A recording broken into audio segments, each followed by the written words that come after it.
ఓం నమో గురు రాఘవేంద్రాయ పూజ్యాయ రాఘవేంద్రాయ సత్యధర్మరతాయ చ భజతాం కల్పవృక్షాయ నమతాం కామధేనవే. శ్రీ గురు రాఘవేంద్ర తీర్థుల ఆఖరి ప్రసంగం. అది విరోధికృత్ నామ సంవత్సరం, శ్రావణ మాసం, కృష్ణపక్షం, ద్వితీయం, క్రీస్తు శకము 1671. లక్షలాది ప్రజల సమావేశం. స్వామి ఇక కనబడరు అని చింతామనస్కులు కొందరు ఏం వింత జరుగుతుందో చూద్దాం అని సందేహాస్పదమైన ఆలోచనలతో చూడటానికి విచ్చేసిన ఇంకొందరు, మునుపు శ్రీ వాదిరాజ తీర్థులు బృందావనస్థులవటం చూసిన మరికొందరు, ఇలా అన్ని రకాల విభిన్న మనస్కులు ఉత్సుకతతో ఆరాటంతో ఉండిరి. అందరూ స్వామి ప్రసంగానికై నిరీక్షణ, బాధాతప్త హృదయంతో ఆవేదన. రాఘవేంద్ర తీర్థులు దినచర్యలు గావించిరి, ధ్యాన జపాదులు ముగించిరి. స్వామి ఎంతో ఉత్సుకతతో ప్రజలకు తమ జ్ఞానాన్ని పంచడానికి శ్రీకారం చుట్టిన శుభవేళ. ఆతృతతో ప్రజలు వేచిరి. రాఘవేంద్ర తీర్థుల భాషణ పరాకాష్ఠకు చెందిన అమృతపు ఘడియలు. శ్రీ మధ్వాచార్యుల భాష్యం, శ్రీ జయతీర్థుల టీకా తాత్పర్యం. ఇదే స్వామివారి నిరంతర ప్రవచనం. అమోఘ జ్ఞాన నిధి భాండం. వెల్లువై ఉబికిన భాషా ప్రభంజనం. మూలరాముల పూజ గావించిరి. ఇతర సంస్థాన ప్రతిమల పూజలు సలిపిరి. ప్రజానీకాన్ని ఆశీర్వదించిరి. తీర్థప్రసాద వితరణ గావించిరి. నిర్ణయించిన సమయంలో జపమాల చేతబట్టి పద్మాసనంలో ఆసీనులైరి.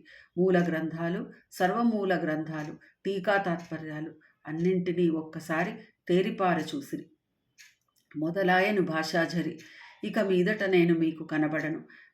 మీ దగ్గరికి నన్ను పంపిన నా ప్రభువు నన్ను మరలా తన దగ్గరికి రమ్మని ఆనతినిచ్చను. మీరందరూ చింతపడవలదు. మూల గ్రంథములు, టీకా తాత్పర్యములు మీకు సర్వవేళలా మార్గదర్శకం చూపును. వాటిని ఎల్లప్పుడూ అభ్యసించుము. సద్గురువును ఆశ్రయించుము. శాస్త్రాలలో ప్రతి ఒక్క సమస్యకు సమాధానముండును.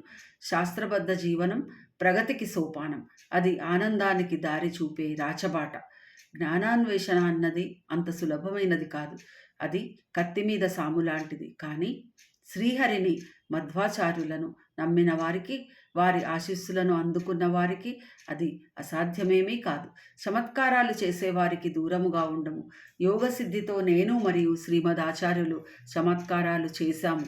భగవంతుని మహిమ తెలుపుటకు మాత్రమే చేశాము. అంతేకాదు, భగవద్ అనుగ్రహం ఉంటే ఎంతటి చమత్కారమైనా చేయవచ్చు అనడానికి ప్రతీకలు. సరైన జ్ఞానంతో చేసే చమత్కారాలు ఎప్పుడూ ప్రాశస్త్యమైనవి. చేతబడులు వంటి వ్యర్థపు మాయలు చేసేవారికి కానీ, వాటిని నమ్మేవారికి కానీ ఎన్నడూ మేలు జరగదు. భగవాన్ సర్వోత్తమ గుణాలు కలిగిన సర్వోత్కృష్టుడు. ప్రతి ఒక్కరూ ఇతరులకు బాధ కానీ, హాని కానీ చేయకుండా ఎల్లప్పుడూ అప్రమత్తతతో నడుచుకోవాలి. ఆత్మ సాక్షాత్కారానికి తాత్విక ఆలోచన ఎంతో అవసరం. మరియు తాత్వికపరమైన ఆలోచన లేకుండా మనం సరైన నిర్ణయానికి రాలేము. పరస్పర విభేదాలు లేకుండా ఏ ఒక్కరు సామాజిక కార్యం చేసినా భగవత్ సేవగా భావించాలి. క్లుప్తంగా చెప్పాలంటే మన జీవితమే ఒక పూజ. ప్రతి ఒక్క చర్య పూజే. జీవితంలో ప్రతి నిమిషము ఎంతో విలువైనవి. గడిచిపోయిన అర నిమిషం కూడా మరలా తిరిగి రాదు. సరి అయిన శాస్త్రశ్రవణంతో పాటు సర్వకాల సర్వావస్థలయందు భగవంతుని ధ్యానించుటే సర్వోత్కృష్ట కర్తవ్యము. అది విస్మరించితే జీవితం వ్యర్థమైపోవును. భగవంతుని ఎడల భక్తితో నుండుము. గుడ్డి నమ్మకం భక్తి కాదు. భగవంతుని సర్వాధిక్యతను ఆమోదించడమే నిజమైన భక్తి. గుడ్డి నమ్మకం కేవలం మూర్ఖత్వం అనిపించుకుంటుంది, కానీ అది నిజమైన భక్తి కానేరదు. కేవలం భగవంతునిపైనే కాదు, ఇతర దేవతలపై కూడా భక్తి ప్రపత్తులు కలిగి ఉండాలి. మనతో సమాన స్థాయి కలిగి ఉన్న వాళ్ల మీద సద్భావన, మనకన్నా తక్కువ స్థాయి వాళ్లపైన మమకారం చూపడమే అర్థవంతమైన జీవిత విలువ. ఎవరైనా మీ దగ్గరికి వచ్చి మీ నుంచి ఏదైనా ఆశించినప్పుడు అది అందకుండా బరువైన హృదయంతో కానీ, ఖాళీ చేతులతో కానీ తిరిగి వెళ్ళరాదు. ఆధ్యాత్మికత మరియు సామాజిక దయ రెండూ పరస్పరం ఒకదాని మీద ఒకటి ఆధారపడి ఉంటాయి. ఒకటి లేనిదే ఇంకొకటి లేదు. ఏ ఇతర ధర్మాన్ని ఆధ్యాత్మికత ఖండించదు. అయితే భగవంతుడు సర్వోత్తమ విలువలకు నెలవైనవాడు అన్నది జ్ఞాపకం ఉంచుకొనవలెను. ఈ ప్రపంచం కేవలం సుఖాలకు మరియు ఆనందాల కోసం కాదు, మనము మంచి ప్రయోజనాల కోసం ఉన్నామన్న సద్భావనే అసలైన ఆధ్యాత్మికత. పరోపకారార్థం ఇదం శరీరం అన్న నానుడిని అనుసరించి ఇతరులకు ఉపయోగపడే పనులు చేయడమే లక్ష్యంగా పెట్టుకోవాలి. సరైన పంథాలో ఆలోచించడం, నిజమైన విలువలు గ్రహించడం అనే ఈ ప్రక్రియలో తప్పుడు విలువలను తప్పుగా ఆలోచించడం లాంటివి త్యజించాలి. ఒకవేళ త్యజించనట్లయితే మనం వాటిని సమర్థించినట్లే భావించెదరు. ఇదే మన తత్వశాస్త్రము. ఇదే శ్రీమద్ ఆచార్యుల తత్వశాస్త్రము. ఇదే సర్వశాస్త్రాల తాత్విక తత్వ ప్రకటన విడుదల. జనకుడు మరియు సనకుడు నమ్మి ఆచరించిన తత్వము, దైవభక్తులైన ధ్రువుడు మరియు ప్రహ్లాదుడు అనుసరించి ఆచరించిన తత్వము. ఎవరైతే ఈ తాత్విక జ్ఞానాన్ని నమ్మి ఆచరిస్తారో వారికి ఏ హాని కలగదు. దైవభక్తులు అవటం చేత స్వామి యొక్క ఇతర భక్తులను గౌరవించాలి. ఆర్తులకు చేతనైనంత సహాయం చేస్తూ ఉండాలి. మీ కర్మలను క్రమం తప్పకుండా చేస్తూ ఉండాలి. మీ కర్మలన్నీ భగవంతునికి అర్పించి ఫలాపేక్ష ఆశించకుండా ఉండాలి. అశాశ్వత లాభాలకై వెంపర్లాడవద్దు. స్వార్థంతో చేసే ప్రతిచర్య పుల్లగా అయిపోయిన పాలతో సమానం. భగవంతుని ప్రాధేయపడటం కన్నా ఉత్కృష్టమైన ప్రాధేయత మరియు సరి అయిన జ్ఞాన సముపార్జనకు సాటి మరేదీ లేదు. శాస్త్రపరమైన పద్ధతులను వదిలేసి అనర్హపు పద్ధతులను అనుసరించడం అంటే మనల్ని సంపూర్ణంగా నాశనం చేసే విషాన్ని తీసుకున్నట్లే అని అర్థము. ఇదంతా శ్రీమద్ ఆచార్యులు బోధించిన మహోన్నత తత్వము. ఇదియే వాయుదేవుడు హనుమంతుని రూపంలో శ్రీరాముని సేవించి, భీమసేనుని రూపంలో కృష్ణుని సేవించి ధృవీకరించిన సత్యం. అంతేకాదు శ్రీమద్ ఆచార్య రూపంలో కూడా బోధించిన తత్వం ఇదే. ఇది ఆయన ప్రభువైన శ్రీ వేదవ్యాసుల వారికి ఆయన చేసిన సేవ. శ్రీమద్ ఆచార్యుల చర్యల వలె ఆయన జీవితమే ఒక సంపూర్ణ తత్వశాస్త్రం. ఇక నేను మీ అందరి దగ్గర సెలవు తీసుకుంటున్నాను. నేను మీ కళ్ళ ముందర కనబడుకున్నా నా చేతల్లో బృందావనంలో కనిపిస్తూనే ఉంటాను.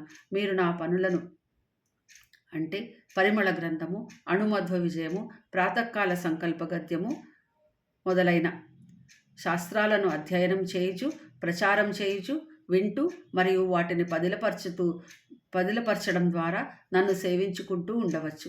నా ఆశీర్వాదములు మీ ఎల్లరకు. శ్రీ గురు రాఘవేంద్రుల యొక్క ఈ సందేశము అక్కడ సమావేశమైన వారందరి మనసుల్లో వెలుగును నింపినది. తాను నమ్మిన తత్వములోని రహస్యాలను, తాను నిరంతరం పాటించి బోధించిన తత్వమును అందరికీ తెలియబర్చినారు. కానీ ప్రజల సంతోషాన్ని ఆయన ఇక కనబడరు అన్న క్లేశం కమ్ముకుంది. బృందావనస్థులయ్యే గడియలు సమీపించే కొద్దీ అందరూ ఆయన ఒక మహాజ్ఞాని అని, ఒక మహత్తరమైన మహాయోగి అని, అంతేకాదు అత్యంత దయాళువు అనియు, ప్రేమమూర్తి అనియు తెలుసుకొని తమని వదిలిపెడుతున్నారనే బాధతో కన్నీరు కార్చడం ఆపుకున్నారు. ఎందుకంటే ఆ మహనీయునికి అంటే తమ స్వామికి అశ్రువులు రాల్చడం అప్రియమైనవి కనుక. గురు రాఘవేంద్ర తీర్థులు ప్రణవ మంత్రాన్ని జపించడం మొదలుపెట్టారు. మరికొద్ది క్షణాలలో ధ్యానంలోకి వెళ్ళిపోయారు. అత్యుత్తమ స్థితికి చేరుకున్నారు. ఆయన ముఖవర్చస్సు పవిత్రముగా మెరిసిపోవుచున్నది. ఒక అతీతమైన తేజస్సుతో వెలిగిపోవుచున్నది. అక్కడ ఉన్న పండితులు అందరూ భగవద్గీతలోని ఒక శ్లోకాన్ని జ్ఞప్తికి తెచ్చుకొని మననం చేసుకున్నారు. ఒకానొక క్షణంలో గురు రాఘవేంద్ర తీర్థుల చేతిలోని జపమాల నిశ్చలమైపోయినది. వెంకన్న మరియు ఇతర శిష్యులు దానిని ఒక సూచనగా గమనించి బృందావన నిర్మాణం మొదలుపెట్టి తల వరకు ఇటుకలు పేర్చారు. గురువుగారి ఆజ్ఞ మేరకు గండగి నది నుంచి తెచ్చిన 1200 సాలగ్రామాలు ఒక తామ్రపు పెట్టెలో పెట్టి ఆ పెట్టెను పైన పేర్చి చివరకు మట్టితో ముగించారు. ఆ తరువాత 12,000 వరహాలతో తాము నిర్మించిన బృందావనానికి అభిషేకం గావించారు. అప్పణ్ణాచార్యుల వారు శ్రీ గురు రాఘవేంద్ర తీర్థుల వారికి బహు సన్నిహితులు. వారు శ్రీ రాఘవేంద్ర తీర్థులు బృందావనంలో ప్రవేశించే సమయాన తుంగభద్రా నది ఆవలి తీరాన ఉండిరి. గురు రాఘవేంద్రులు బృందావనంలో ప్రవేశించు తరుణంలో అప్పన్నాచార్యులు తమకు ఎంతో గౌరవపాత్రులైన రాఘవేంద్ర స్వామి చెంతనే ఉండవలనని తాపత్రయపడిరి. కానీ తుంగభద్ర పరవళ్ళు తొక్కుతూ వరదాకృతమై ఉన్నది. ఆయన అత్యంత ప్రాశస్తము నొంది నేటికిని శ్రీ రాఘవేంద్ర తీర్థుల భక్తులచే నిత్యపారాయణ చేయబడు శ్రీ పూర్ణబోధ అను స్తోత్రమునకు శ్రీకారం చుట్టినారు. ఆ స్తోత్రమును ఉచ్చరిస్తూ నదిలోకి దుమికినారు. గురు రాఘవేంద్ర తీర్థులు తనను సంసారమనే సాగరమునే సులువుగా దాటించిరి. ఇంకా ఈ నదీమ తల్లి నన్ను ఏమి ఆపగలదు అని అంతరంగమున తలపోయిచు తుంగభద్రా నదిని అత్యంత సులువుగా ఈది సురక్షితంగా ఒడ్డుకు చేరిరి. కానీ అప్పటికే గురు రాఘవేంద్ర తీర్థులు బృందావనస్థులగుటను గని అత్యంత వ్యధ చెందిరి. అంతులేని దుఃఖములో నుండి అప్పణ్ణాచార్యులు తాను ప్రారంభించిన శ్రీ పూర్ణబోధ అనే స్తోత్రంలో 7 అక్షరాలు పూర్తి చేయలేకపోయాయి. అప్పుడు అందరి ఒళ్ళు గగుర్పొడిచేలా ఆ 7 అక్షరాలు అంటే సాక్షి హయ శ్యోత్రహి అన్న అక్షరాలు బృందావనంలో నుంచి వినపడి అందరికీ ఆశ్చర్యచకితులని చేసింది.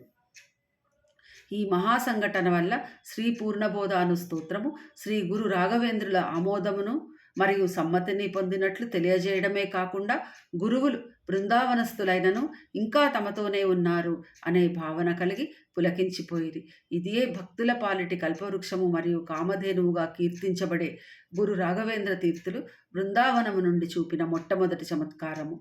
ఇంకను థామస్ మన్రోకి తమ మాటలతోటి మాట్లాడిన వైనం అందరికీ తెలిసిందే. ఈనాటికి ఇలాంటి ఊహకందని చమత్కారాలు ఎన్నెన్నో చూపుతూ మంత్రాలయముకు విచ్చేసిన భక్తులను కరుణిస్తున్న అత్యంత దయాళువు అభయప్రదాత శ్రీ గురు రాఘవేంద్ర తీర్థులు. మానవాళిని ఉద్ధరించడానికి భువిపై వెలిసిన మహామహిమాన్వితుడు శ్రీ రాఘవేంద్ర తీర్థులు. మనసులను ప్రక్షాళన చేసి పునీతులను గావించే మంత్రాలయ యోగీశ్వరులు. పరిమళాచార్య బిరుదాంకితుడు. పరిపరి విధాల మనలను బ్రోచి కాచే మంత్రాలయ మునీశ్వరుడు. స్వస్తి.